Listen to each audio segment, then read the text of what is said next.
Hi అండి, అందరికీ క్విక్గా ఫ్రైడ్ రైస్ ఎలా చేసుకోవాలో చూపిస్తాను. బాగానే తీసుకుని ఆయిల్ అయింది.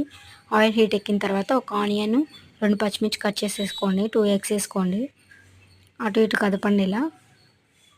ఇలా వస్తుందండి. దీనిలో తర్వాత నేను రైస్ ఉడికించుకున్నాను ముందే పొడి పొడిలాడి. ఆ రైస్ వేసాను. మొత్తం కలిసేలాగా ఒకసారి తిప్పాను. కొద్దిగా సాల్ట్ యాడ్ చేశాను.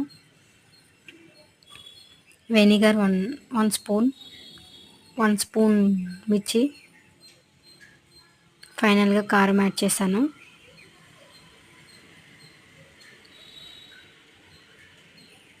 స్ప్రింగ్ ఆనియన్స్ వేసాను.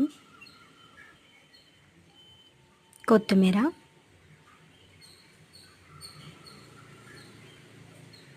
అంతేనండి, రెడీ అయిపోయింది. ఆనియన్ కట్ చేసుకుని, లెమన్ కట్ చేసుకుని వేడివేడిగా సర్వ్ చేసుకుని చాలా బాగుంటుంది.